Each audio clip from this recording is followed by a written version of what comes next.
Yeah, get those poles ready, AK. Mixed martial arts, baby! The best martial arts is mixed!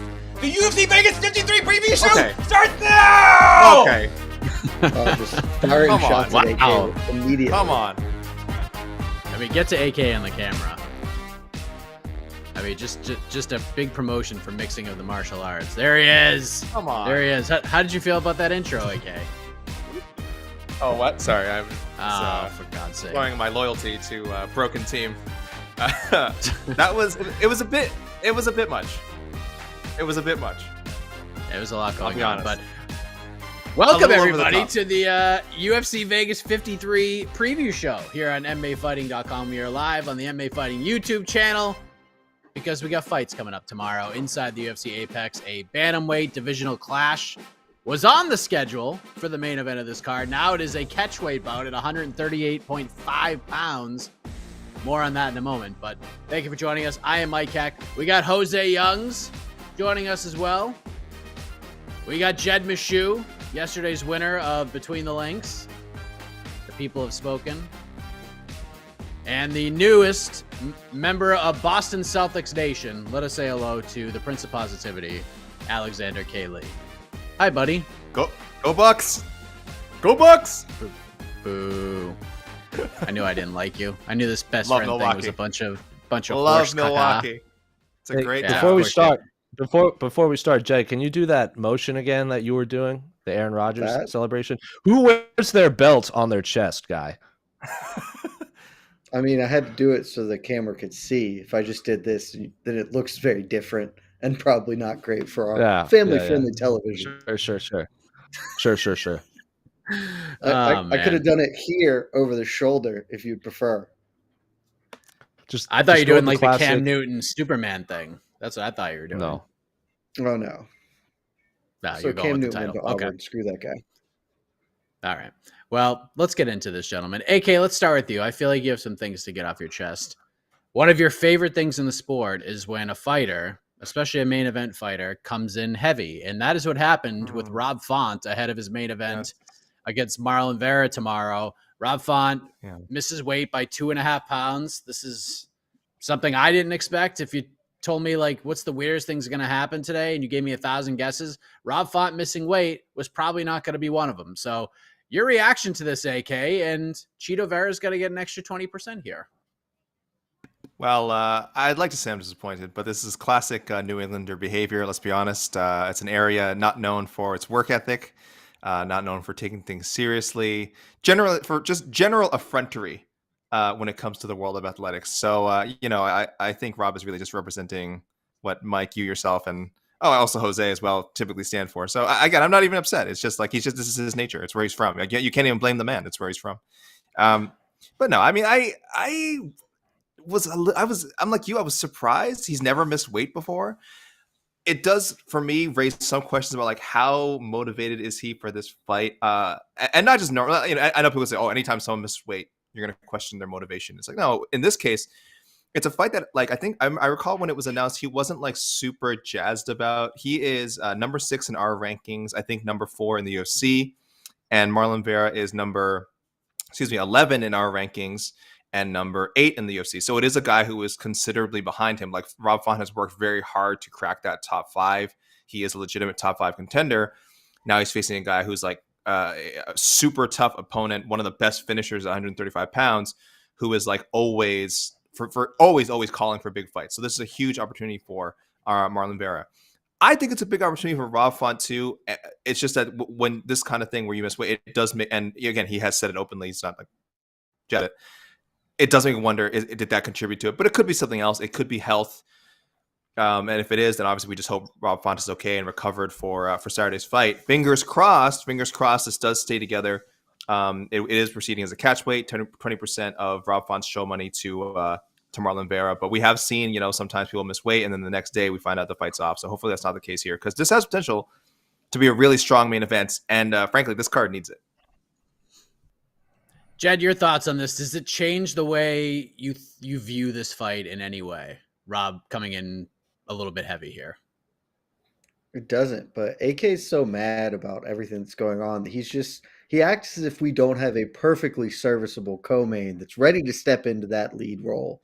Andrei Arlovski, the greatest UFC heavyweight of all time, would be more than happy to step into the main event role on less than a day's notice. So if this fight doesn't happen, we're fine. We've got Pitbull. We've got the Pitbull, the only Pitbull. All the other Pitbulls are fake. It's going to be totally okay. But yeah, I hope it doesn't, because Rob Font Marlon Vera is probably the most fun fight outside of women's boxing this weekend. Jose, I know you were a fan of high-level martial arts competition. These two fighters check off those boxes, and when you put these two guys mixing the martial arts together inside of an octagon-shaped cage, great things happen. So does the weight miss change much in your eyes? I'm disappointed, but it doesn't change the fact that this fight is still fantastic. I mean, it should still be fantastic. I don't know the intricacies or behind-the-scenes knowledge of Rob Font's weight miss. Like, if it did deplete him severely and he's going to come in like a shell of his former self, or just kind of missing a step because he's, you know, the weight cut just kind of negatively impacted him, then I would be disappointed that we didn't get these two bantamweights at their peak. But as we all know, historically, fighters who usually miss weight win more often than not, because they didn't cut that weight last few pounds and like really, really severely damage their body. So I still am very excited for the fight, but I'm just disappointed in, you know, title implications into that, because like Rob Font wins. He didn't make weight, so like where does he go from there? Like, I don't like, if Rob Font had won, he would have cemented himself like right, and he made weight. He would have cemented himself right in there for like another high level fight. Now I don't know if he goes out there and just melts Marlon Vera. We'll see, but it's just disappointing all around, especially for the outcome. Because like, let's not forget, like Rob Font hadn't fought at bantamweight until his UFC debut. Well, how many fights in a row was that? Like, what was he, like 10, 11 fights into his career before he signed to the UFC? And then he first cut to bantamweight in his UFC debut. I think that was 2014, 2015 against George Roop. So long time featherweight, hadn't missed weight at bantamweight either. So surprising and disappointing all around. But at least the fight's still happening. That is very true. Right now we have Rob Font minus 135. The comeback on Marlon Vera is plus 115. By the way, AK, do we have a poll? Obviously, yes. I'm just general. How excited are you about UFC Vegas 53? Option 1, Font versus Vera, LFG, multiple exclamation points, all caps. Second option, will watch. Got nothing else to do. Third option, this is a card. This is a card. And fourth option, AYFKM. Are you effing kidding me? And insert trash emoji, which apparently I can't do in a poll. So essentially 4, 3, 2, 1, with 4 being the highest and 1 being the lowest. So you guys, I think people can figure out the poll. So far, early returns. Excited. Number one option is good. People seem to be excited. And let me say, Jed, you make a good point. This is, by the way, a AK Lee certified co-main event. This is not just a penultimate fight. This is not just the second. It involves a former UFC champion on a win streak, arguably the greatest. 3 in a row, baby. 3 in a row. Arguably the greatest heavyweight in UFC history. Every time he appears, he's making history now. He's now just one behind Jim Miller. I think he broke a tie with someone. I think he broke a tie with Cerrone, I want to say, for like the most appearances in UFC history. So appearance number 38. There's a lot to dig your teeth into here. It's not like a sexy fight or anything, but is it a co-main event? Yes, we can comfortably call this a co-main event. No asterisk, no other addendum. Well, there you go. So let's just break down the fight as a whole. Go ahead, Jed. Just so we're clear, Arlovski will break the tie with Cerrone when he competes this weekend to move into sole possession of second place, one behind Jim Miller. Also important to note, Jim Miller and Donald Cerrone, not heavyweights, so you know. Well, there you go. So let's talk about the fight, Jed Meshew. I mean, you're already on the screen, so we'll keep it with you. We got, never mind. Rob Font, minus 135 favorite. Chito Vera, plus 115 underdog. To me, this is a 50-50 fight, but if I have questions about it, I have more questions on the Marlon Vera side, because Rob Font has been in bigger fights. He has been in 5-round main events inside the UFC. In fact, he's done it twice in a row. Marlon Vera has not been in this situation before. How do you look at this fight? Like, if there's a gambling column, I believe, that is out already. If not, it's coming out soon. Comes out. How do you look at this fight from a betting perspective? Is this dog or pass for you? Oh no, I'm on Rob Font. I think he's gonna comfortably win this fight. I will say the weight miss brings questions to that, just because I don't know. That's usually he's never had issues before, so it feels like maybe that's indicative of a camp. I'm not sure. For me though, like I'm the dude who was saying Rob Font might be the best bantamweight in the world not that long ago. So I have obviously opinions on Robert Font, but I think he's just I just don't like Cheeto to be able to consistently generate the kind of offense he'll need to win, and sort of. Cheeto Vera is a really good fighter who feels to me kind of like a poor man's Jose Aldo. And Rob Font lost to Jose Aldo, but not as badly as it appears. Like if Font doesn't get dropped basically twice in that fight with Aldo, he probably wins because he outworked him by like almost doubled him up in strikes. I just sort of feel like the same thing happens here, except for Cheeto isn't going to hurt Rob Font. So I expect a lot of jabs and a lot of Rob Font just kind of dictating what happens in this fight. AK, what's the thing that stands out to you the most about this fight? Just from a X's and O's standpoint, looking at the two styles. I'll rephrase. What's the biggest question you have heading into it?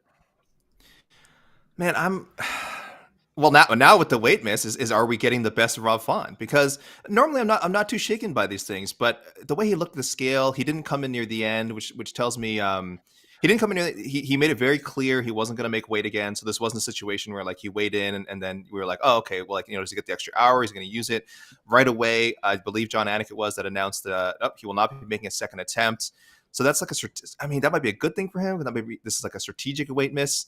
But yeah, motivation is a big thing. And it's so hard for us on the outside looking in when we're making these predictions to guess, because honestly, it could just be, it could have just been an issue like if he wasn't motivated to make weight. And he's just itching to get in the cage and fight, and you're going to see the same Rob Font usually get, except a Rob Font that's less strained than usual because he didn't cut those 2.5 pounds, which was actually quite a bit.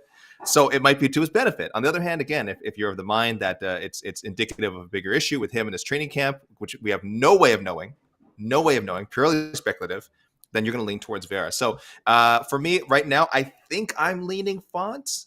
I don't know if you are we going to wait to make our picks, Mike? I mean, we'll wait till the next round, but okay. I mean, if you're flowing into it, go for it. Not really. I can elaborate later. When you said that, I thought we were going to get the Dana White impression for a second there. Are we calling it Dana Dangerfield or Rodney Danafield? I don't know. Dangerfield we'll have to think about that. Better. Okay. I think it sounds... Rodney Danafield is much better. Okay. 100%. I'm going Rodney Danafield. All right. We get some like Joe Pesci mixed into this thing as well. So there's a little Pesci in there for sure. When you get into it, it's getting a little more Pesciness coming in with each and every run of this Dana White impression. No good. What's your biggest question? Good. What's your biggest question, Jose, from outside of the weight miss, just from a stylistic perspective? If Marlon Vera can go 5 rounds against a high-level opponent, because we've seen Rob Font go 5 rounds. Yes, he lost, but at least like he fought Jose Aldo for 25 minutes, like in the best fight of that card and one of the better bantamweight fights of last year.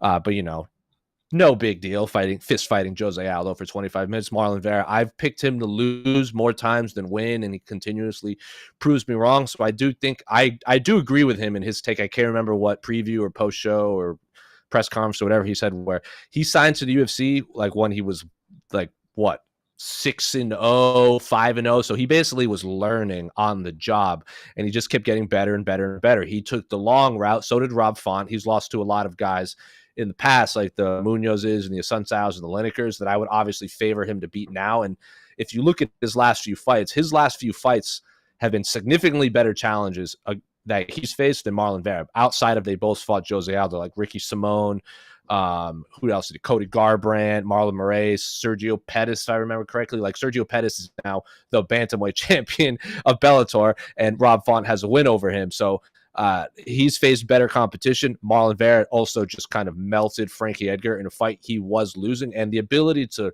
lose the whole fight, and then all of a sudden pull out a win, I think is obviously a skill set. Marlon Vera was in that fight. He was just losing. He was a step behind Frankie Edgar until he front kicked him. Everyone's seen the photo. We don't need to talk about it. So my biggest question is, can he go 25 minutes? And if he does what he did against Frankie Edgar, where he lost, I think, 2 rounds, maybe 2.5 rounds, and then front kicked Frankie, you know, he was finding success with that. Say that happens over 3 rounds. Can he continue to do it in rounds 4 and 5? Can he come back in rounds 4 and 5? Can he keep the distance in front kick and get in a dogfight with Rob Font, who has proven to be an extremely high-level boxer? He trains with Calvin Kattar, obviously. He is an extremely high-level boxer. So I have more questions for Marlon, and if he proves me wrong, I think we'll have a new I don't think he's going to fight for the title this year, but a new contender for like a top 5 bantamweight in the world.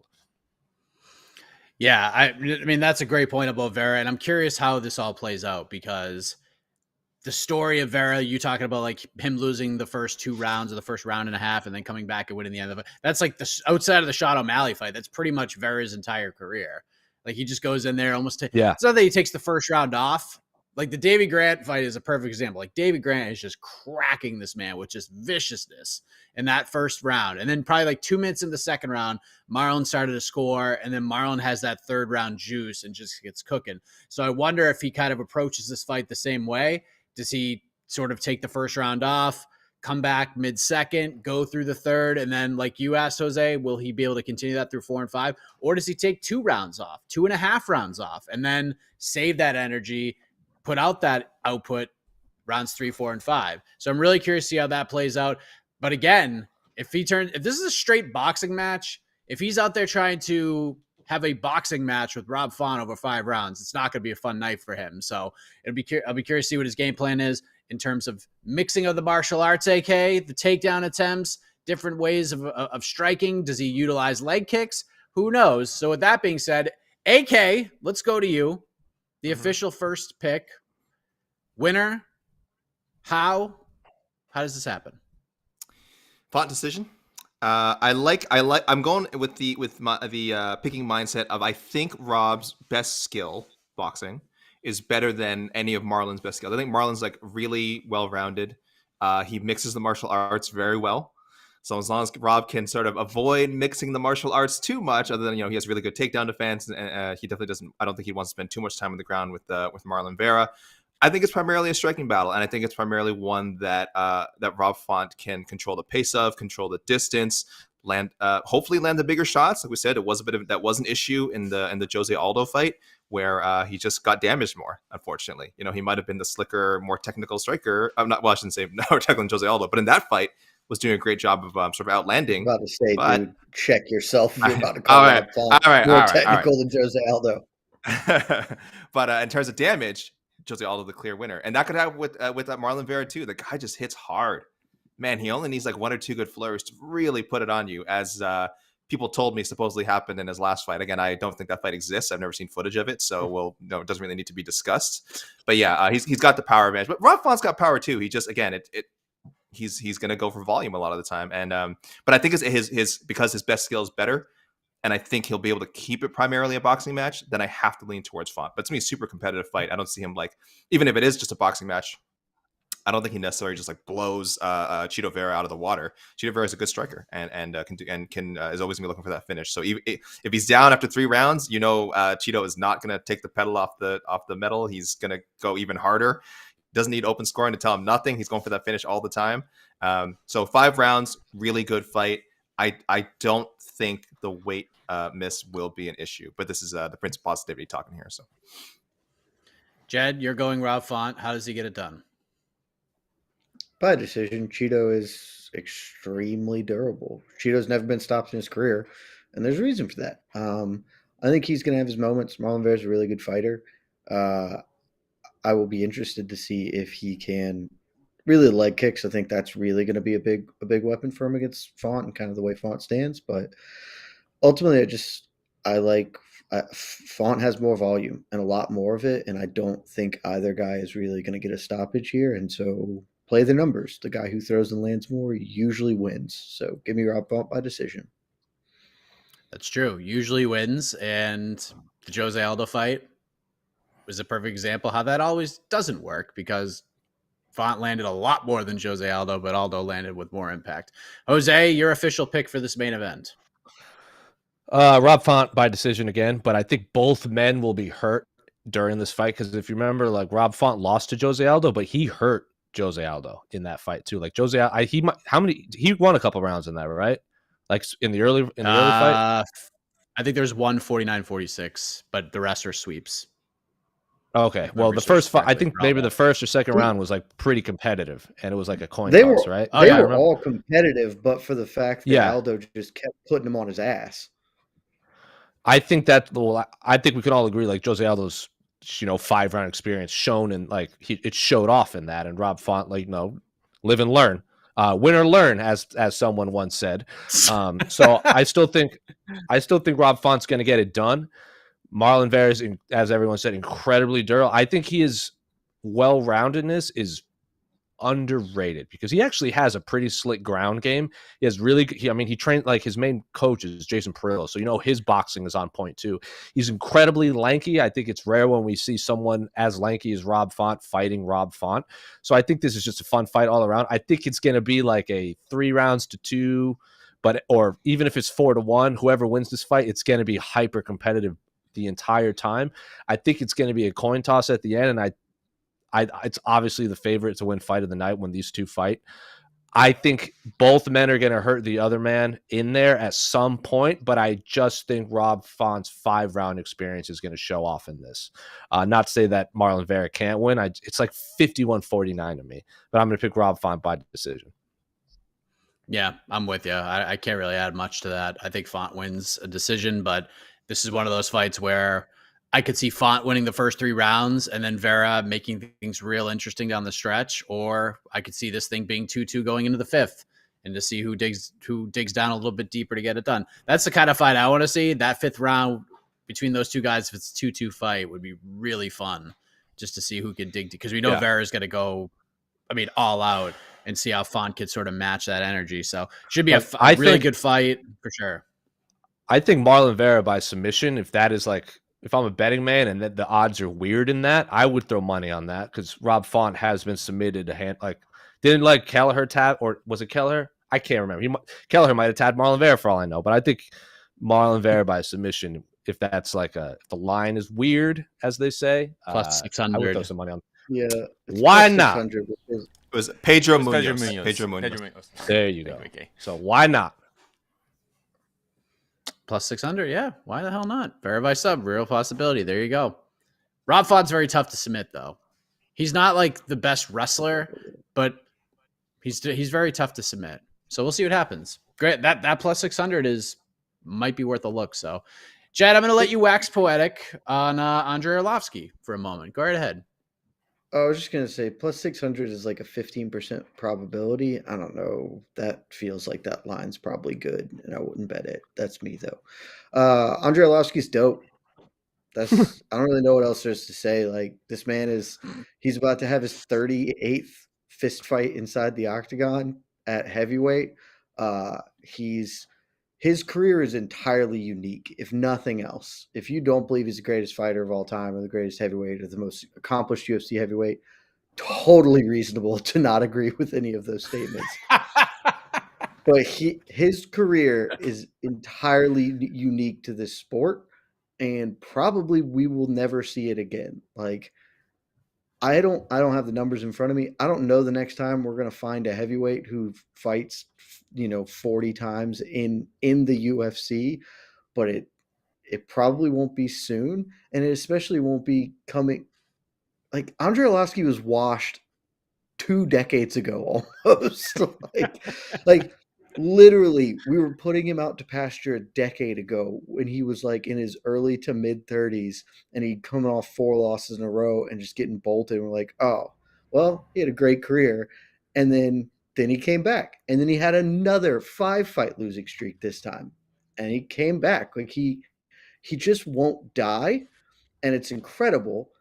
That's why at 43 years old, he's on a 3-fight win streak against men half his freaking age. Like, he's the man, and this fight's going to be ugly probably and terrible, but I don't care, because I will watch 43-year-old Andrei Arlovski continue to guile and old man trickery his way to victories in the octagon until he's 50. Like, I'm here for it. It'll be an interesting fight, and I think Arlovski via decision might be one of the easier picks of this card because this is a tailor-made fight for Arlovsky. Collier's tough and fun and silly, but a good fighter. And there's this aura to Andrei Arlovsky, AK. And you see some of these fighters. We saw it with Jared Vandera, where they're like, "Oh, it's great to have respect for your opponent coming in." But I feel like some of these up and coming fighters, when they get in there with Arlovsky, it's almost like they have too much respect for him. It's almost like they're lost in the moment. Tanner Bozer, I think, kind of dealt with that. I definitely thought he dealt with that. That Jared Vandera dealt with that. Like, you're in the cage and you're looking across, you're like, "Oh my God, it's Andrei Arlovsky." What do you think, man? Like, Andrei Arlovsky's still doing the damn thing at this age, heading in on a 3-fight win streak. Will he make it 4? The weird thing about Arlovsky is in his second losing streak, not like the first one that had us real, where he got like finished by a bunch of like top 10, top 5 guys. He was still only losing decisions. I'm talking about the Sakai, Walt Harris, okay, now Shamil Abdurakhimov, even Tai Tuivasa. Tai Tuivasa couldn't put him away. So yeah, I think there's that mystique element to it. I just think he's also just found that right style. Just so we're clear, ahead, AK, go ahead. you're actually talking about his third losing streak. Excuse me. Because the second one was when he was getting knocked out by Miocic and Overeem and Ngannou. The third one was the most recent, the Tuivasa, the Shamil Abdurakhimov. Yeah, and that one still had people saying. Yeah, that one still had people saying like, "Man, maybe Andre can't pull the trigger anymore. He's, he can go the distance, but if he can't win, what's the point? Why is he hanging around? He's just he was getting 40 paychecks." years old at that time. He was a young 40. Now he turned 43, I think, in February. So he is 43 years young, by the way, judging by his results. So I don't think it's just the mystique. I think he's found the right style that suits him. That's both defensive and yet somehow he can score enough points to win fights. Of course, again, he is fighting, a different level of competition than Francis Ngannou, Alistair Overeem, even the third losing streak, Abdurakhimov. Augustus Sakai was actually pretty decent at the time, so he has still struggled to beat top guys. So it could just be beneficiary matchmaking and all that, but he might also just be beyond death. It's possible Andrei Arlovsky cannot die, and cannot like actually be harmed anymore. And this is how he is going to every fight knowing this, and that is helping him. Immortality is an underrated trait, I feel, in MMA. If more people had it, perhaps they would have the success that Andrei Arlovsky is having right now. But I like Jake Collier as well. I think it's the right opponent for him, both in terms of, he's got some experience. I don't think he'll be wowed. I think he'll want to take the fight to Arlovsky, but I do think we still get kind of an Arlovsky-ish fight. I don't know whether win or lose. I don't know. But I do think it's going to go to decision again. And props, by the way, Jake Collier, 265, championship weight. Well done. Jed, over under. He really came in 265. Yeah. Jeez. He was a middleweight, wasn't he? I was going to say, dude. Yes. I thought there's no way. I thought he was coming in like when I saw him step the scale, I'm like, oh, probably like maybe 250, like 250, 252, something like that. No, 265. Jed, over under 6 minutes of work against the fence in this fight. Ooh. Well, now that I know that Collier's at 265, maybe he can get off the fence. Just with sheer mass is more difficult to control. I'll say under, just because at 265, geez, man, I can't believe that. Okay. Wasn't Vandera like around there when they fought? Yeah. Yeah, I'm mostly just thinking of it from a Jake Collier perspective. This man, UFC.com has him listed at 230 for context. So that's traditionally the weight he would weigh in at. So that's something. Okay. Jose, what's the main card fight outside of the main event you're looking forward to the most? Let me pull it up right now. I just had it up and I had an answer and then I forgot about it because we were talking about Andrei Arlovsky and then we started talking about Jake Collier fighting at middleweight and I was like, oh yeah, that was a thing. So I had to look up and I was like, wow, he looked like a skeleton. The RFA middleweight champion. Yeah. I would have to say the Andre Fili, Joe Anderson Brito fight or Brito fight, however you pronounce it. I think Andre Fili is the man. I think he's got a lot of not because things just happen. Like his last fight was that weird accidental eye poke, right? Against Daniel Pineda. Correct? Yeah, and he was looking tremendous in that fight. Like pitching an absolute perfect game before that. Like even Daniel Pineda was like, man, he was beating my ass in there. And like, so I thought they were going to run that back. And then before that, he just happened to run into Bryce Mitchell and just got kind of mushed. And then before that, he had the split decision win over Charles Jourdain, and that win has aged beautifully. And then he had that pretty back and forth fight against Sadiq Youssef. And then he's lost a lot of split decision fights. And then even before that, like, who did he lose to? Holloway, Cater, Michael Johnson, I want to say. And there's another one in there I can't remember. And then obviously he lost to Bryce Mitchell and Sadiq Youssef. So he's like losing to the best of the best, but maybe not top 5, but like top 8, top 10 featherweights in the world. And it seems like every time I interview Andre Fili, he's like, this is the year. I'm going to push for that title. And then he makes this run, and then he does it, and then something bad happens, and he hasn't been able to fight as frequently as he wanted to. He also happens to be like a legit comic book fan. I think he is the only one in the world of MMA that can rival my bookshelf in terms of deep cuts, not like just the surface level knowledge. But I think he's absolutely fantastic at fist fighting. Brito, I think he did an interview. Was it with us? I believe it might have been with Guy or someone else, where he's like, Andre Fili's past his prime. He's peaked. I'm going to go out there and crush him. So I'm very excited for that fight. So if you ask me for one fight that I'm going to watch outside of the main event, it's probably that one. Oh, AK, I didn't even ask you outside. I mean, I asked you about the polls. I know how important those are to you.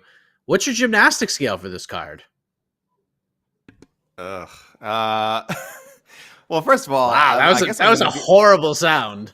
Ugh. I guess I'm going to be against the will of the people because it's 48% Font versus Vera. I mean, maybe I should have just gone with a typical number scale, because I think people are just, I mean, obviously we're all jazzed about the main event. So maybe they think I'm asking, are you just jazzed about the main event? Because if that's the case, then yeah, fine. It's a really, bantamweights, you can't go wrong. 2 hard swinging bantamweights. I love it.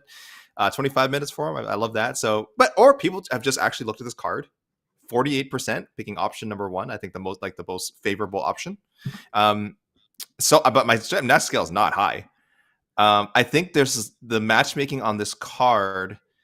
I almost wish they'd done more like squashy matches. I think it's a little too balanced, like in a bad way. I think like they put inexperienced people with inexperienced people.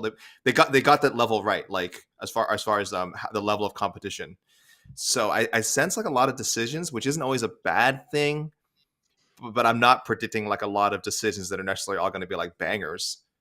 So I don't know if it can go much higher than like the main card's not bad, but I'm going to be really generous here. I'll say a 7, a 7.0 on the dot. I think if everything works out and we get a banger main event, we'll say this was a 7.0 means like that was a good card. I'm glad I tuned in. So like if everything goes right, then that's the feeling I have. But I cannot imagine this being like oh my gosh, this is the best card of the year. This is the best card of even April. So sorry guys. I'm trying to be positive here. 7 I think is higher than most people are would put it. I love how you mentioned that the squash match weights compared to like competitive weight is not where it should be. Yet we have the big, according to the betting lines, we're expecting the biggest squash match in the history of the UFC in the heavyweight division with Alexander Romanov and Chase Sherman. Still minus 2,200. Still, it's just an absolutely insane line. Like, we don't even see these lines in Bellator. Like, when you have a 5-0 fighter taking on like an 0-6 fighter, we're not seeing minus 2,200 favorite lines. This is absolutely insane. Jed, what is your fight outside the main and the co-main event? Of course, I'm taking that off your plate that you're looking forward to the most, and why?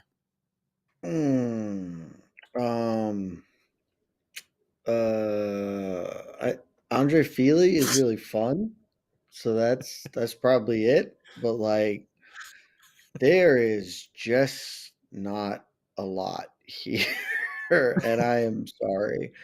The prelim card is Davison Figueiredo's brother, who's like way worse than him, is fighting. So there's just not a lot to hold on to here. Like, honestly, the best fight is either Elkins Conley or Jocko Mearshart, but both of those are probably going to be horror shows to watch. So this is, do what makes you happy, people. But if you have other things going on this week, you can just tune in to MMAfighting.com, greatest website in the world. and we'll let you know if anything exciting happens. We'll put the video highlights up there. You can just click on those. Be great. Be a great time. So there's some interesting ones here. The Romanov Sherman fight, I mean, I don't think I could be more interested in any other fight on this card. I just can't wait to see how it plays out. Like, I cannot wait to see if he covers a minus 2,200. I'm interested in that fight purely because I put some money down on Chase Sherman by KO in like every round. KO. Yeah, because the prop bets, because he's plus 1,100, but he's not. What is he going to win a decision? Come on, if he's going to do it, it's going to be Romanov blows his gas tank and Chase gets him. So, and you can get it plus. It's plus 7,500 for Chase Sherman by third round KO. A freak injury counts as a knockout, right? It's like a TKO. Sure does. Right? So does a DQ. Like a DQ counts as that was my next question. Can you bet on a DQ? It's KO, TKO, DQ. Mike Jackson cashed for me last week. So, you know. Oh, wow. There's a lot of opportunity here. I do think that line's insane. I believe that Romanov's going to win, but I don't know. Like, that's just a really high line. Yeah, Mike, I was listening to Heck of a Morning today, and someone said there was someone who was very vehement about betting on it. And I normally tell people don't bet on MMA ever, but really, if you're the kind who does it normally, and you're like, if you have like a gambling budget for every like UFC card, and you're like, you like to sprinkle like I had a roommate who would spend like maybe like $20 on every UFC card just for fun, just to make things more interesting for himself. You could do a lot worse than putting $20. I'm not a fan, but you could do a lot worse than putting $20 on Sherman winning outright, or as Jed said, $5-10 a round, because this is MMA. For someone to be that favorite is just like absurd. It's just there's so many freaky things that can happen, and that we've seen happen recently. We've just had we've had a run of like technical decisions. We've had freaky DQs. We've had weird stoppages. We just saw like the title fight in Bellator, the flyweight title fight, just had a weird stoppage. This is MMA. Anything can happen. So again, if you want if you bet like $10, what does that win you? Like if you just say bet on Sherman win outright, what does that would get you? Sherman, you'd win $110. Yep. You win $110. That's crazy. You win $100 if there's some free. I don't know. But again, trust Jed. Jed's the gambling guy. Trust Jed. I don't bet, but if you bet anyway, that's a fight to bet on. Sherman KO in round 3 is plus 7,500, which implies about a 1% probability. Oh my God. If they fought 100 times, I very much see that as being within the realm of those 100 outcomes. So $10 AK would win you $750. You get $750 if it's a third round. That's for $10 bet. Gambling is crazy. This shouldn't be legal. I hope we don't get one of those. Basically the same as the stock market, just with fist fights. So it's great. I hope. Can I ask this question? Can I ask this question? Go for it. If Chase Sherman goes out there and stops Alexander Romanov tomorrow, is he the fighter of the year right now? No, but it would be the most MMA thing in the world for the UFC to have cut this dude like a month ago, and then he comes in on short notice. The fight gets pushed back a week, and then he just blows up this undefeated, like one of the most unicorn of unicorns, an undefeated actual true heavyweight prospect, and Chase Sherman freaking blows it up. It'd be incredible. That would be interesting theater. By the way, shout out. I didn't give a sleeper. I just want to quickly shout out Jotko Mearshart. Listen, this is a middleweight fight. If there ever was one, I understand. This is either going to be a super ugly Jotko win because that's what he does, or a GM3 submission victory. I think I'm going Mearshart. But I kind of like this fight to open the main card. I think it's going to be the right kind of middleweight like sloppiness, the kind that Mom used to make. In the gambling column, I described this fight as the middleweightiest of middleweight fights. It really is. Because that's what it really is. Something else that Mike mentioned on his morning show. Man, we got to shout out Mearshart losing that fight to Chimaev and bouncing back 3 straight submission victories. How can you? The guy's got 26 career submissions. That's Olynyk-esque. He was on the receiving end of one of the most posterizing knockouts in the history of the promotion, and he has so much fun with it. He's so open and honest about it. Just has fun with it. Like the day of UFC 273, the tweet of the year, over under how many times they're going to show the knockout. The knock time Chimaev knocked me dead in 17 seconds or whatever it was. So that's a great fight. I'm very excited. I think a fun one just a fun scrap stylist. Mike Breed and Natan Levy will be fun. Those two guys are going to get after it. They both need a win. And then I'm very intrigued and excited to see Tetsuro Taira make his UFC debut against Carlos Candelario. A lot of hype around this young man, Tetsuro Taira. So, interview dropping on MMA Fighting either later on today or tomorrow. Spoke with him. What a delightful young man he is. Just a delightful guy. That's the UFC card. Taira, yeah. I believe he's going to be another addition to the Weeb Army in the UFC. This is going to sound real. This might be the nerdiest thing I've ever said on any MMA fighting show, but he was doing the horse symbol, which you use with fire jutsus in the Naruto thing. Don't regret anything I just said, but he was like, that was like the UFC's official photo of him, was like doing Naruto hand signs. I was like, sick. And I was like, he's on my team now. AK, start a poll. Did you understand what Jose just said? Yes or no? Just two spots, and we'll see. I'd really just put no and no. I think would be save us time. No, so there are definitely some people who are like in on it. I'm like, yeah, I don't know what it is. That was never my bag, but I'm sure that some of our fans are fans of Naruto. I'm out of touch. Yes.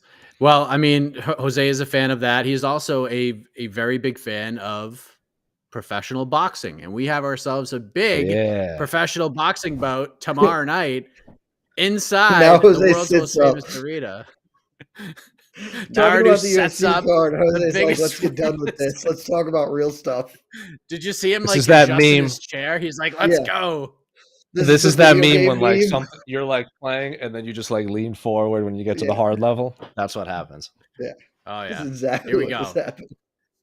Katie Taylor, Amanda Serrano. Yeah. We talked about this on BTL a little bit. We've talked about it throughout the week. I think they have done a tremendous job promoting this fight. There's one thing I'm having an issue with, and I want to get your thoughts on this a little bit later, Jose, but it seems like a very, very big deal in New York. That ceremonial weigh-in today was loud. It was boisterous. There was so much energy. You had Team Puerto Rico, Team Brooklyn on one side. You had Team Ireland on the other side. Things are getting dicey. The fans are into it. Even the undercard fighters are into it. It just seems like a very massive deal. And by the way, we have WWE jumping on board here. Bianca Belair is out here welcoming Amanda Serrano to the stage. Becky Lynch cuts an A+ promo in support of Katie Taylor. Well done. This is high level stuff. Like, how much more excited are you for this fight tomorrow after seeing everything that went down this afternoon? I don't care what they do to hype the fight. That's all for the fans that like are iffy. Like, oh, should I sell this fight? This and that. So they're doing the right thing to get people that may not have cared before invested.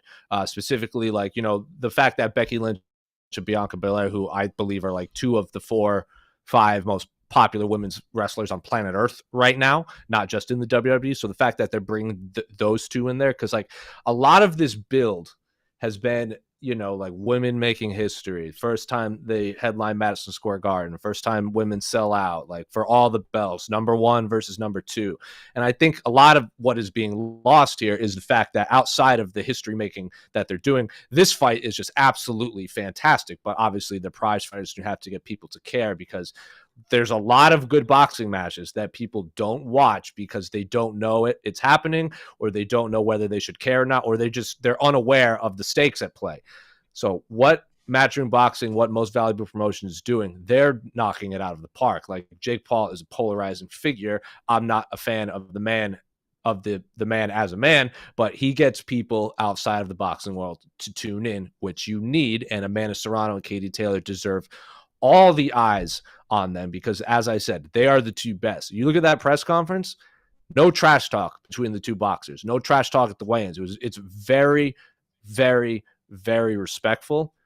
All the promotion they're leading into this knocked it out of the park. This has a big fight feel, and it deserves that. So I love everything they're doing. All the theatrics, I don't want that for every single event, only for the major ones. This deserves everything that's happening right now. Okay, so there's certain air horn, well deserved. There are certain theatrics that I have enjoyed throughout the build of this fight. I like the fact that they're sending these women out everywhere, that they're promoting this fight everywhere. They're on Good Morning America. This is how you build stars. This is how you build buzz, yada, yada, yada. I like the WWE thing. I like just everything about it. The one concern I had is coming to fruition every second we get close to this fight, that the focus comes off the boxers and onto the promoters. It comes on to Jake Paul and comes on to Eddie Hearn more so than the fighters. I was concerned about it. I actually thought it would be worse, but I'm starting to get that feeling that some of the buzz, some of the weight of this is getting more on Jake Paul and Eddie Hearn more so. But I get where you're coming from, Jose, when you're saying like Jake Paul does a really good job of getting outside eyes and outside ears on this promotion, the fight, having people talk about it. But I feel like we're flirting with that line. Am I crazy? I think people that like boxing understand. I think we like the mixed martial arts world is tuning in because of Jake Paul and because of Eddie Hearn. Like them, obviously, like Jake Paul's been on the MMA Hour a bunch. Eddie Hearn was just on the MMA Hour, so they're promoting the fight. But if you were like saw the videos there, like people from Ireland flew in for this. People from Puerto Rico flew into this. So the boxing world, it's shutting down. Like take Jake Paul and Eddie Hearn out of the equation. The boxing world cares. So I get what you're saying. I think a lot of the MMA world is like tuning in for this, but that's just what they do. Like Eddie Hearn does this for every single boxing match ever. Like he does every interview. He does every scrum. Jake Paul does every interview, every scrum. I think the MMA world is just not used to their promoters just talking a lot. We only see Dana White pretty much doing the media rounds on Fight Week with Yahoo, with ESPN, BT Sport, what's the TSN? That's the Canadian channel, right? AK. Yeah, correct. Yeah, so there he's used to doing all of that, all of the broadcasters, and then we barely hear from Scott Coker outside of fight weeks. He does like the scrums before and after. Boxing promoters, this is what they've done for hundreds of years. They do every interview and they sell the fight. I just think the MMA world is not used to it. But take that out of the equation, I still feel the boxing world just very, very, very, because this is a match. This is a fight that is not like, oh, this just came together. They've been talking about this fight for years. This was going to happen so Eddie Hearn didn't have the Apex. He was holding events in like his backyard. Like he had like a boxing ring and like people to like stream and everything in like his house that people were watching. So they were going to do this there. It didn't happen. And thank God they actually have, like, no one was going to be in attendance. Amanda Serrano and Katie Taylor were going to fight in front of nobody. And again, I joked that I would watch that. It's not necessarily a joke because I would, but these two women deserve all the hype they're getting. This, regardless of who's promoting this fight would sell. I think they're just adding, they're just adding buys to what have already been a massive deal. Right. And I agree with you. Like individually, it's not the individual scrums and all that stuff, them getting out there and promoting the fight. I got no issue. That's them together and doing different things together and the trash talk between. It's become, I mean, it should be 1,000,000% about Taylor versus Serrano and everything these women have done. And not Eddie Hearn versus Jake Paul. This is what happens. And like, this was always going to happen whenever you co-promote, because they're basically like Jake Paul is selling Amanda, Eddie Hearn is selling Katie Taylor. Like, remember when Manny Pacquiao and Floyd Mayweather fought? It was all like the two promoters always had to one up because it was like Showtime versus HBO. And then remember, like even Manny Pacquiao and everyone, like, because the fights were happening at MGM, but Manny Pacquiao had to deal with the Mandalay Bay, so they had to be like, we also want to thank the Mandalay Bay for letting us stay and this and that. So like they have to constantly one up each other. So this was always going to happen. I just think Jake Paul is more polarizing than any boxing promoter since, like, I don't know, like Don King, for like different reasons, I would say. And I think Jake Paul has just finally met his match, because Eddie Hearn is like looks like a dad, like talking down to his son, because Eddie Hearn is the man, like the best boxing promoter in the world. And I hate him. I hate him so much because he's so good at everything he does. Like after you do this, and after you go read all of MMA Fighting's content and you do your DraftKings stuff, go YouTube Eddie Hearn karaoke. The man sings beautifully, and in the middle of the song changes the lyrics to promote his own boxing event. I'm like, God, I hate this guy so much. He's so talented, and I hate him. He's so good at everything. So, good luck anyone topping Eddie Hearn because he has an answer for everything. Yes, of course. If you missed the ceremonial weigh-ins, Jake Paul was asked by Todd Grisham, what does this moment mean to you to be able to have Amanda Serrano? What has she meant for your promotion? And Jake Paul is like, I'm not here to talk about that right now. What I'm here to say is, Ireland, all your Irish fans, I feel bad for y'all because this is going to be the start of the Katie Taylor losing streak, just like your boy Conor McGregor. And I was like, just the chorus of boos. That's interesting because in Ireland, like worldwide, Conor is obviously more famous. He's one of the most famous athletes in the world. In Ireland, I've heard from many people that Katie Taylor is kind of held in higher regard than Conor. Like Conor is famous, he's notorious, he's like he is a celebrity. But Katie Taylor is like more beloved in Ireland. So the fact that they're comparing those two is a little strange to me.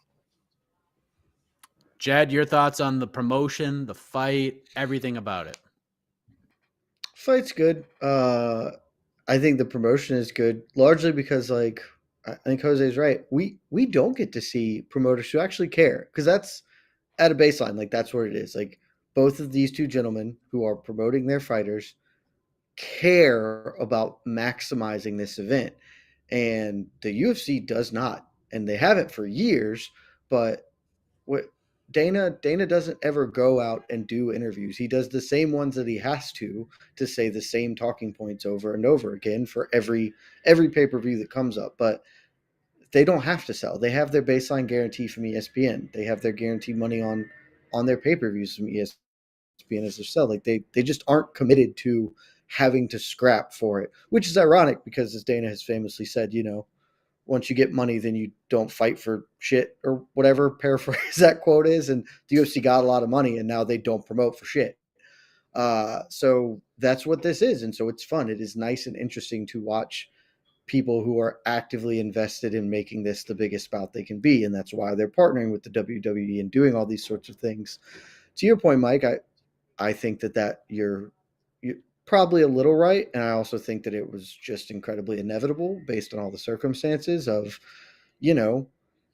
I like Amanda Serrano and Katie Taylor, but Jake Paul and Eddie Hearn are more charismatic individuals than they are. And so they're going to start taking some of that spotlight away. In some respects, they're really bringing more eyeballs to it. So it's a net gain, but also in the same way, like, I think where I would draw the line is once you start getting the Eddie Hearn and Jake Paul conversations together outside of having their fighters there, then that feels like, all right, well, I don't really care that much to watch these two guys who aren't fighting and who are ostensibly supposed to be promoting a thing talk about whatever they're going to talk about. So that's sort of where I'm with you on it, but I think it's just the inevitable outcome.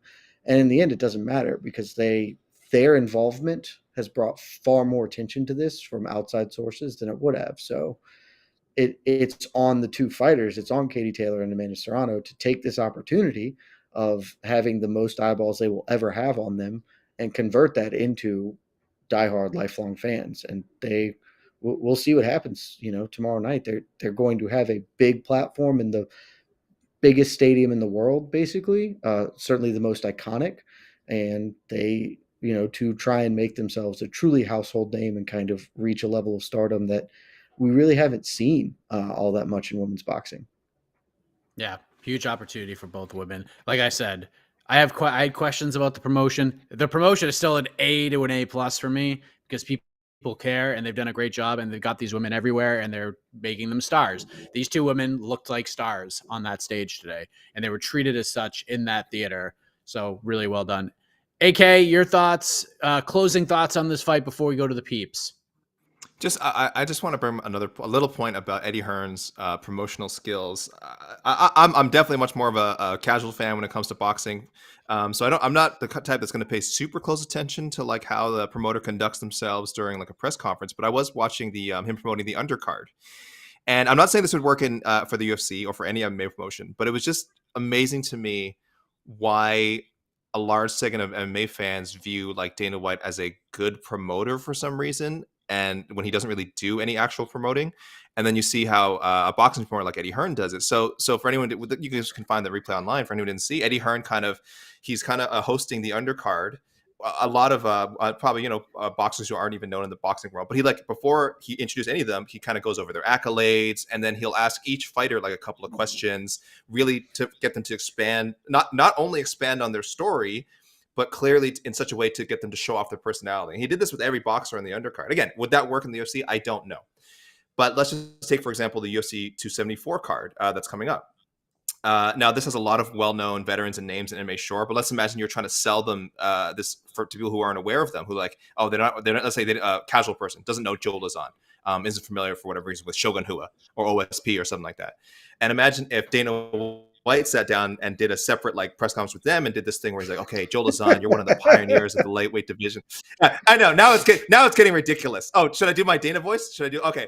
And imagine a softer, gentler Rodney Dangerfield. And he's like, hey, Joe Lazan, hey, you're one of the pioneers of the lightweight division. We haven't seen you in a couple of years. Where you been? You're one of the most beloved fighters. You got some of the most bonuses in UFC history. Tell us a little bit about yourself. And did the same thing with Don Cerrone, and did the same thing with Ovince St. Preux, and did the same thing with Shogun Hua.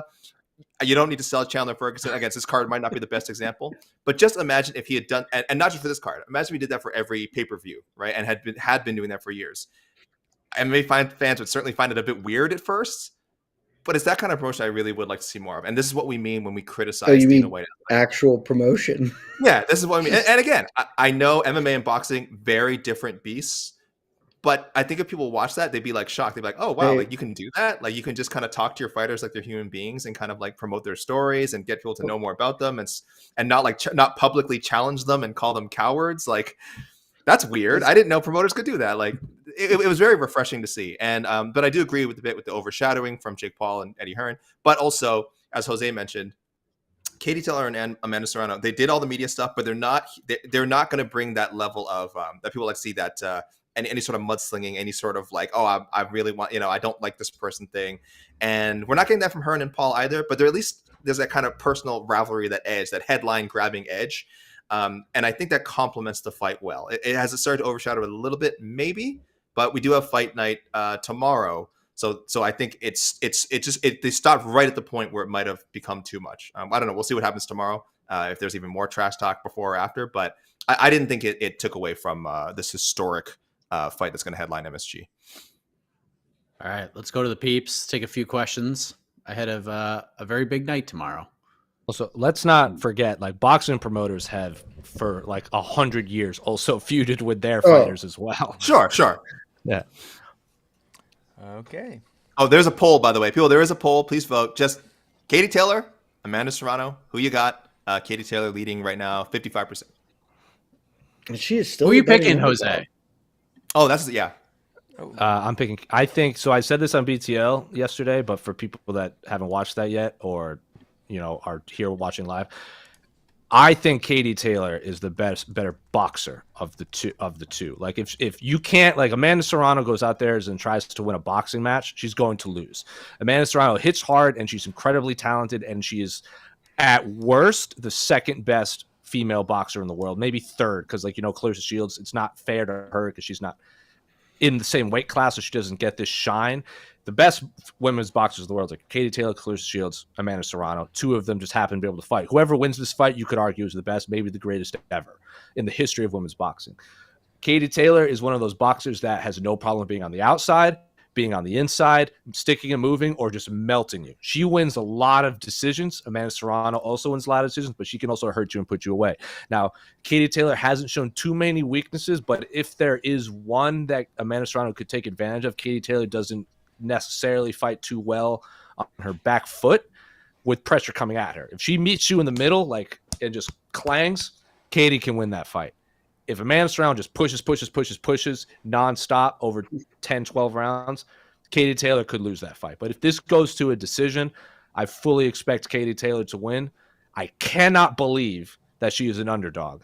If I was a betting man, I would put money on Katie just for whoever was the underdog in this fight, I would put money on. But the fact that it's Katie, I would put money on her. I think that might have to do with her last fight. She looked every bit 34, 35. Maybe the age is catching up to her.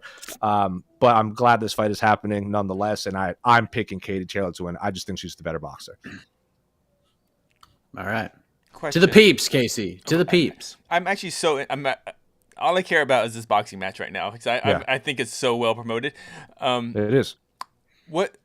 I mean, crazy how promotion can make you care about something. For example, go on, yeah. Like for example, before this, some of the bigger women's boxing matches have been like on the Amanda Serranos, the Katie Taylors, and this and that. But like when like Layla Ali fought like Joe Frazier's daughter or something like that was billed as like or niece or whoever who laid to Joe Frazier. This was like in the 90s or early 2000s. It was like billed as like Frazier versus Ali 4. And like Frazier's daughter, niece, whoever was like had like almost no fights. So that was the selling point. Or I can't quite remember who it was, and I'm going to be really annoyed because I'm going to remember it as soon as we go off air. Someone had to go up like 4 weight classes to fight Layla Ali and just got dismantled. That was the King of the Hill episode when Luann Platter became a boxer and fought an Ali. She fought Frida Foreman in that. Oh, it was a Foreman. It was a Foreman. Sorry. Yeah, it was a Foreman. Layla Ali fought Jackie Frazier Lyde, who was Frazier's daughter. Yeah, and what was her record when they fought? When she was 7-0. Yeah, so that's not great. Well, but like those one no contest and fought a bunch of people who I would say spectacular. Christy Martin. I think there's like actually a Netflix documentary on her. She was like the face of women's boxing for a long time. And she was like number 1 pound for pound. She sold fights well. She was the first real one to lean into like, oh, I'm a beautiful woman that can just beat your ass. And Layla Ali was obviously the bigger fighter, and like both physically and like name wise, because her name is Ali. So Christy Martin had to go way up in weight and just got smashed. Like that fight, Christy Martin's corner should have thrown in the towel for sure. That was their fault. Well, that's what I'm asking about this fight. Is Serrano going up in weight to meet Taylor, or are they around the same weight? They're the same. Yeah, they're the same. Okay, so they were kind of like on this parallel paths. It wasn't like. Well, Amanda has fought in a lot of weight classes. Serrano has climbed up like Pacquiao. Basically. Okay. So she started like I want to say like super flyweight, and like has now like has gone all the way up to light welterweight. But she's basically just like clean out division. But right now they're the same weight. All right. Yeah, because Serrano's last fight was at this weight class too, right? That was the first one at that weight class, right? Against Miriam Gutierrez, And Gutierrez fought Taylor right before she fought Serrano. Yeah. And that's why they made that and fight. Before that, like the Mercado and the Bermudez fights were for the featherweight titles, and before that she fought at like light welterweight, I want to say in like 2018, 2017. Before that she fought at bantamweight, because I know she was the WBO and WBAN champion. So she's climbing. She's I think the only female to have like weight championships in 4 weight classes or 5 weight classes or something like that. But she has the most, regardless. She has the 7. Yeah, she has the most championships over the most amount of weight classes in like women's history, and I think it's like her, Manny Pacquiao, and Oscar De La Hoya, maybe one other, are the only fighters in like ever any gender to win championships in like 6 or 7 weight classes total. Yeah, the last female got boxing 7 different weight classes. The last female boxing match I remember ever getting, or even hearing about, honestly, and going on my way to watch was this fight, Shields versus Hammer, which was a main event on Showtime. Yeah. But that wasn't like in an arena. That was still in just at a big hotel ballroom. So this is something way different. And this is I'm just super excited. Also, let's not forget, Amanda Serrano is undefeated in submission grappling as like far back as like 2018, 2019, and she's undefeated in MMA. And I'm not even. It's not like no name. Like she's fighting in Kambachi America as an icon fighting. She might have fought like last year in MMA. And when Ronda was on the cover of the Ring magazine, last year in MMA. Yeah. And when Ronda was on the cover of Ring magazine, Amanda Serrano was like, I want to fight Ronda because I'll crush her. She was like the first one that was like, let's throw down. I'll fight you in MMA or boxing. And I know she had a tryout for WWE, and I know her like main trainer in wrestling was like the Amazing Red, who, AK, I don't have to tell you, he's kind of like one of the most influential wrestlers of Pioneer. like our generation. He's the man. So she is, without a doubt, one of the 5 greatest combat athletes in all of women's sports. I just think Katie Taylor might be a better boxer right now. And it's a boxing match. Hey, and I know everyone's got issues with Jake Paul as a person, but as a promoter, amazing job with Toronto, because she did all this stuff, and honestly, I had never really heard of her until Jake Paul really started pushing her, and good on him. I think Eddie Hearn was the missing ingredient for this, because he can promote. We need the other side. You need the other side. If anyone, like, because Eddie Hearn can look, me and our colleague, our friend Oscar Willis, like, we joke that Eddie Hearn can sell anything, and if anyone runs into Oscar Willis in the wild, ask him to do his Eddie Hearn impression, but give him 2 random things. Because when we were stuck on Fight Island for a week, I'd be like, Eddie, sell me a fight between like a jellyfish and a hamster, and then Oscar would just like, jellyfish turn into Eddie Hearn, and just. But see, that's the answer. But Eddie Hearn could make you think: is it a hamster? Is it a hamster? Like, Eddie Hearn could sell me that fight is 50-50. That's how good of a promoter he is. It's going to depend on where we're having it. What's the terrain? Yeah, because if it's on land, obviously the hamster wins. It's in the. If we've got it's like in the a air. marshy situation. Nope, it's in the air. Equal footing. Yeah. It's what kind of jellyfish? There's a big range in jellyfish.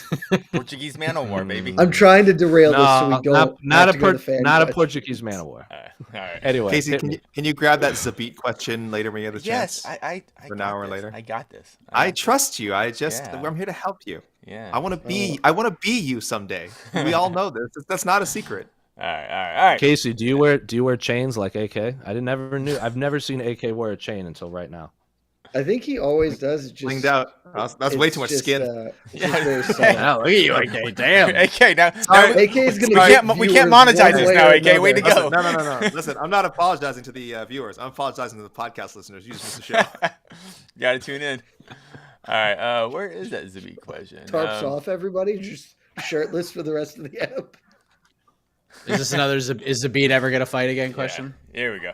That's a Zabit. Did he say he was retiring though? Did he say I'm done fighting? No, because I don't think it was that clear. It's just people. It's sort of extrapolated from a post he made. Says he's going to start working with this medical organization, and previous comments he's made about being like disillusioned with MMA.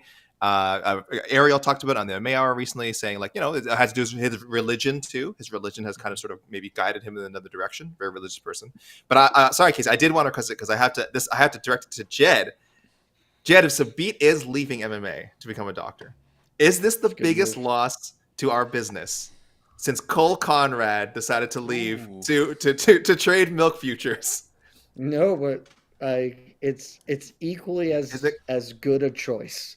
Like Cole Conrad is actually a worse choice because Cole Conrad was fighting at heavyweight and could still probably beat up like half the UFC's top 10 tomorrow off the couch. So he could have made a lot of money in Bellator. The Bellator heavyweight division, he would still reign. He would still just be getting a paycheck to beat up a dude twice a year. It would be fine. Zabit obviously fights in a much more competitive division, but yeah, this is a great choice. If you aren't called to be a fighter, don't do that. And even if you are called and you have the means and the ability to pursue a profession that can compensate you well without jeopardizing your health, and in this instance, also like help the greater good and humanity and your community. Great choice to be. Fully support you. All right. I just want to throw this comment up because I like it a lot. Jed Meshew is the Arlovsky of MMA media. It just keeps grinding out wins even after occasional devastating losses. I mean, that's about as true of a statement ever. You just got to get back out there and go to work. Get on the horse. Let's go. All right, what else we got? Joseph Boza, with Chase Sherman getting a win, shocked the hell out of Vegas books. I asked because Romanov is minus 2,200. I haven't seen a minus 2,200 MMA outside of Valentina. I don't think Valentina's been a minus 2,200. I think she's been like a minus 1,400. I don't think she's been that high. I've never seen a lie that high in the UFC. Yeah, I can't think of one. This very well could be the highest line that the UFC has ever had for an active fight. It's weird because Romanov just doesn't have. I didn't think he had that. I know it's betting wise, but I just think it's so low in the card too. I didn't think Romanov had that hype behind him, but maybe I'm wrong. I guess, or maybe just he people. got Yeah, jacked. we've all been really high on him. Yeah. Well, I know media wise, and but then not he like got- the and then UFC. he The got UFC hasn't jacked. been pushing him. Like does Dana even know who he is? Like, it could even recognize him? chance. Yeah, that's what I mean. Like, Well, for guys, he definitely doesn't recognize him now. Now that he's Uber now. yeah. So Okay, so a shocking all right, but accurate I line. was incorrect. Valentina Shevchenko is it closes a Jessica minus I? 2,500. Nope. Oh. She closes a minus Laura 2,500 Murphy? against Jennifer Maya. Really? Oh wow. Not as against Lauren Murphy or Jessica I. Lauren Murphy was Jeez. she was a minus 1,900. Jessica I, she Is closed that- a minus 1,500. See, let me say that Mur- the Murphy last had a time, path to victory. Jessica, there was never a chance. the last time I remember an undercard fight not undercard, excuse me, preliminary fight like this, getting a like double, what we call it, quadruple digits odds like this would be. I'm sure it's happened before, but do you remember last week? on literally, UFC? Which one was? literally Barry over Jackson. Barry was like minus 1,200. Oh yeah. Even this fight, what was this fight? The first time it was booked, About the same. about not like close to Barry Jackson. The but close line, to this. the line actually moved a lot towards Romanov. He was. ton. People I saw think his he was physique. like, Yeah. yeah. I think Chase Sherman was plus 800 last week, and now he's plus 11. So that line substantially shifted. I remember when Joey Beltran had to fight. Which Gracie was it? My gosh, this heavyweight Gracie that they said was going to like take over this is the guy that's going to to fight Roger. No. It No. was someone. They only fought once in the UFC, and I think they retired. Hollis Gracie. He fought Hollis Gracie. I believe. Oh no, okay. And he went to go fight. He did fight a bunch of times after, but Hollis Gracie dominated the first round. Completely gassed out in the second round, could barely move. I don't even think Joey needed to punch him. I think if Joey just stood up, Hollis was about to fall over. It's a crazy, guys, find that fight on Fight Pass. It is bizarre. And I know Hollis was at least like a minus 1,300 favor or something like that. So this makes me think of that. Romanov, a little more proven, so I don't think we're going to see that outcome. But hey, what was the line for Dobson Agapova? Because that was pretty out of control too. It was like mine. I think Agapova was like so a minus 1,500. so minus 1,667.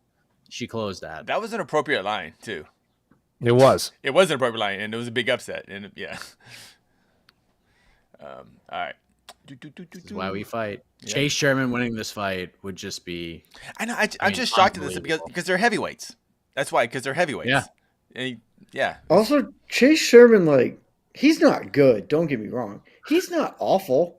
Like, he's No, not. he's not. Like, No, that's the thing. He is a capable human being who can fist fight. But like, seems if he insane. wins, we would live in a world where the man that got just mollywopped by people like Parker Porter and Jay Collier and Justin Willis beats Alexander Romanov. Like, that would be a bizarre world to live in. Yeah, that's Parker happening Porter every is day, like guys. been away he from lost- being a top 15 heavyweight. Yeah. He lost to Justin Ledet.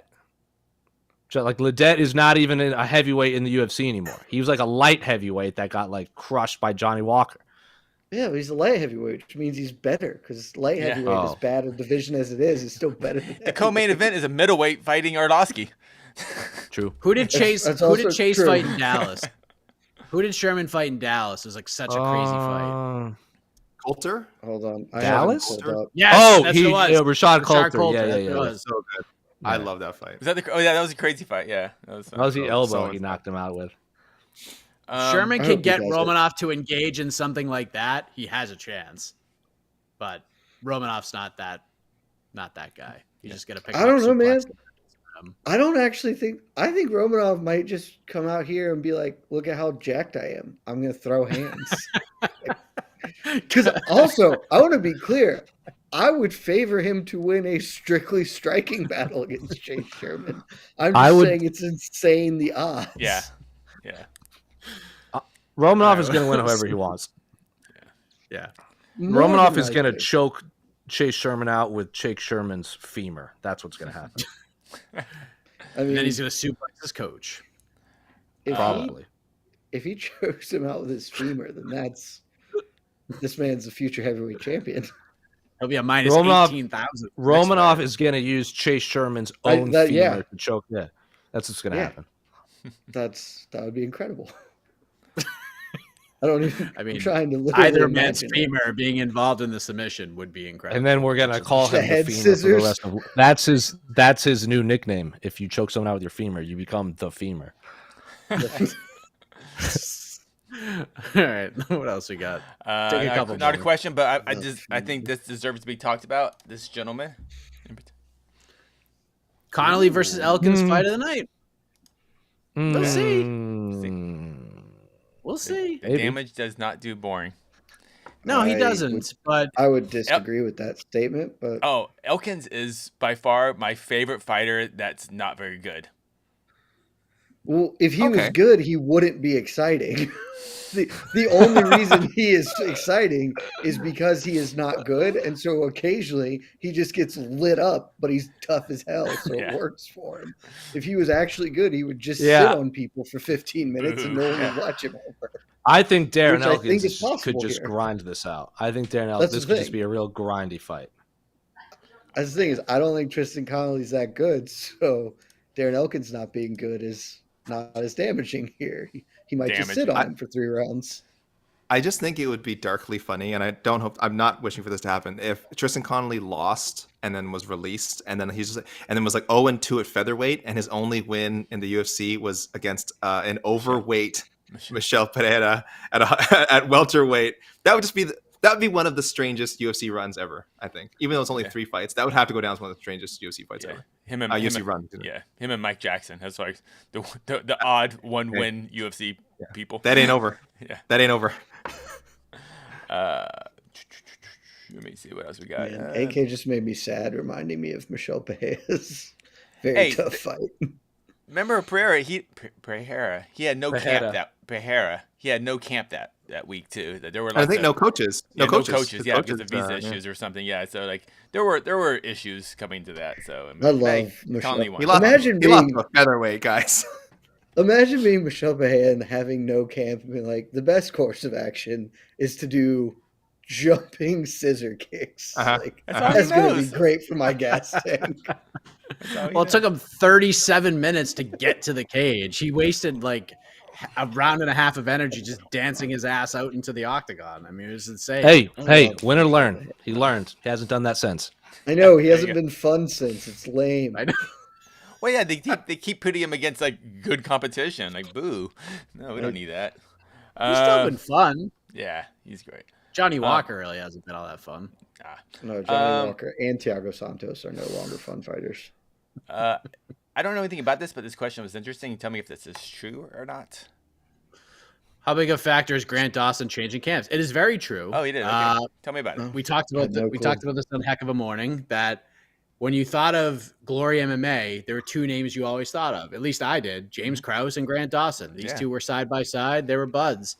After the last fight with Ricky Glenn, Grant Dawson, his, I believe, fiance now, they moved down south. They're at American Top Team, and that's where they're staying. They're going to be there for the foreseeable future. So this is Grant Dawson's first camp with ATT, no longer with Krause and Glory MMA. Never thought I'd see the day, but here we are. I don't know how much of a factor it's going to play. I think this is more of a question to react to after the fight because we don't know. I think Grant Dawson's a super talented guy. Was sort of a blue chipper right off the bat. He hasn't looked tremendous at 155, if we're being honest. The Leandro Santos fight ended in emphatic fashion, but had he not landed... Yeah. And had he not knocked him unconscious with 1 second left in the fight, that's a close fight. That's a close fight. And then the Ricky Glenn fight, we saw him fade down the stretch. Now he's fighting Jared Gordon, another guy who's not going to make it easy on him. So if there's questions about one fighter I want answered more than maybe anybody else outside of the main event, Grant Dawson is the guy, in my opinion. All right. Has he said anything publicly about it, or just he needed? Yeah, he posted on Instagram saying because he said he started 8-9 years ago as a white belt, and he got all the way to black belt at Glory MMA, and he just said it was. I might be paraphrasing, I don't know his exact words, but it was The same people, the same building, the same coaches, the same schedule, just for 8-9 years. And he just wanted to change it up. He also, as Mike said, he moves. So I just think it was like a combination of things. Yeah. Just wanted new looks. He might go. I'm sure he'll go back probably. Oh yeah, makes sense. We got some questions off topic, not like about this event, but you know what? We've gone. We'll take two quick ones. Two quick ones. All right. Real quick. Rapid fire. Rapid fire. All right. I haven't even read this question. Serious question. Given Colby's reported brain injury, how will this affect his chosen profession? Is it dependent on whether there is permanent damage as to whether the UFC will allow him to fight? We're going to have to wait till May 12th to get more information on this. Yes, it is now being, at least in the new reports of the arrest, as a brain injury. So we'll see. We'll see how severe it is, but there's going to be a status hearing May 12th where there's going to be some things written up for discovery. They're going to check Colby's medical records. They're going to do all this stuff. And I'm glad Jed Meshew is here because, I mean, you are a resident law expert, so let us bring you in. I feel like we're on CNN right now. Your thoughts on this? I don't know if we could really comment on how this will affect his fighting career. I mean, unless you have a thought on that, but has the whole brain injury thing changed the way you viewed this case because when we first talked about this, and I even think Masvidal's team probably thought this same thing after it was over. Worst thing that can happen is maybe we'll fight Colby again. Like, this is the worst thing that will happen. I don't think that anyone expected it to get as far as it has gotten. But now that this is a brain injury, it's gone from a chipped tooth, we have the watch and all that stuff. Has this changed anything for you? Well, I choose my words really carefully here because theoretically this could be a really serious thing. I say theoretically because I have a lot of skepticism. If this is true and if Colby Covington actually did suffer a brain injury, this is going to change things dramatically. It's probably not going to really change any of the legal outcomes for Masvidal here. It will sort of just change restitution because I seriously doubt he's going to do jail time here for this. It will just be community service and some fines. But that's going to have to be proven through discovery and in a court of law. And as I said, I'm really, really skeptical. But, you know, I'm not there. I am not a doctor, a medical doctor, so I cannot speak competently to that. What I will say is that if it's not true, in a hypothetical world where Colby Covington is not suffered a brain injury here as a result of Jorge Masvidal, this might be, hypothetically, a tremendous way to not have to fight Khamzat Chimaev, who would in fact give him a brain injury in a sanctioned mixed martial arts bout. I am not saying that's what's happening because, again, I am not a medical doctor. It is entirely plausible, at least, that Colby did suffer something from the alleged assault by Jorge Masvidal. It does not seem likely, and if it isn't, I'm just saying there are worse ways to get out of fighting that dude because I don't want to fight him, and I don't begrudge any man for taking it out to not have to fight Khamzat Chimaev. That sounds like do you think Gilbert Burns had a good time? It did not look like he had fun. So yeah, that's where I stand on it. There you go. Can I just say that oftentimes at MMA fighting, as all of these gentlemen know, we have to wear multiple hats, and sometimes we have to do assignments that are not in our comfort zone. Me covering court cases would fall into that 100%. Now, I've jumped on these Zoom calls, and normally I'm just like, all right, I'm going to sit here for 5 minutes, and then just going to be like, all right, we're going to delay it 7 days. Oh, we're going to delay it 10 days. We're going to delay it 14 days. It's great this one on Thursday was really fun because Masvidal was there in the Zoom chat. Then all of a sudden, you see in the Zoom chat, iPhone. And then the iPhone fades and a picture comes up. And there he is, the former interim welterweight champion, Colby Covington. I'm like, oh my God, Colby's here too. And Masvidal's there too. And they're like kind of looking at each other. And you could sort of see it that they're looking at each other like in the Zoom. So the judge is running down the stay away order that he is giving to Colby Covington. You have to do this 25 feet away. You can't go 500 feet within his residence, all that. And then he asked, because they were calling Covington CC the whole time. CC. So the judge asked Masvidal, he goes, do you have any more questions? And Masvidal's like, yeah, just to be clear, CC, that guy's name's Colby Covington, right? Like completely outed him. And I was just like, oh my freaking God, this just happened. Amazing. And at certain points, Masvidal was mouthing to Covington, like, look at this. I'm not going to say it, but look at this expletive, just mouthing it off while he's on mute. It was wild, man. It was a wild scene. Did you think you'd be covering legal cases so much when you got into like, you know what, I'm on a mixed martial arts journalist, and like, it's a good amount of time we do legal stuff. It's weird. I thought I'd cover maybe like 2 or 3 things in my career. Respect to Masvidal didn't even pretend like he has any sort of contrition about this. Still just talking shit to him in the middle of a court hearing. Okay. Good look. That's how you want to do that. Yeah. Colby just, it was weird. It was just like, wow. Okay. And with that being said, we're going on a positive note, apparently. Wait, we're done.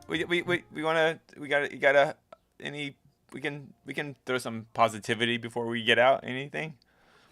I can't think of anything. 54% Katie Taylor. We got a great boxing match on Saturday. Got a great boxing match, and the results for the UFC poll were pretty good too. People at least really want to see the main event again. Maybe they haven't seen the rest of the card, or they just don't care. The main event's awesome.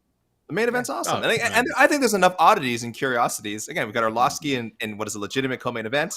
The Romanov fight, I think is going to be great for. It's going to be very tense. That has to be the most betted on, right? Like that's this is going to be This is going to be an excellent card because I think our expectations are exactly where they need to be. They're not over. They're not under. You gave it a 7, right there. A 7. Yeah, I think this is going to be just a fun, silly card. This is going to be fun. Like the martial arts will not be at high levels, but it'll be fun. It'll be just a fun card. Right. It'll be fun. I think there's a really high likelihood that we get like 10 decisions. Not the good ones. Just 10 decisions. Not the good ones. Hey dummies. Hey, it's the cards that you guys give no respect. You guys give the cards no respect. It's always those cards that deliver. Hey.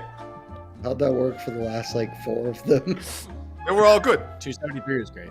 You don't like it, you don't watch it.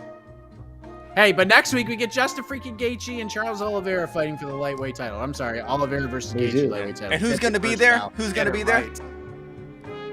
I'm that guy with the Wu-Tang symbol. I don't say this a lot. Where am I? Jealous. That okay? That's not Wu-Tang. This is Wu-Tang. I knew you were gonna react like that. He's throwing up the double Weezer. This is Weezer, right? This is double Weezer. No, yes. That's not Weezer either. R.I.P. Neil Adams. R.I.P. Neil Adams. That's all I know.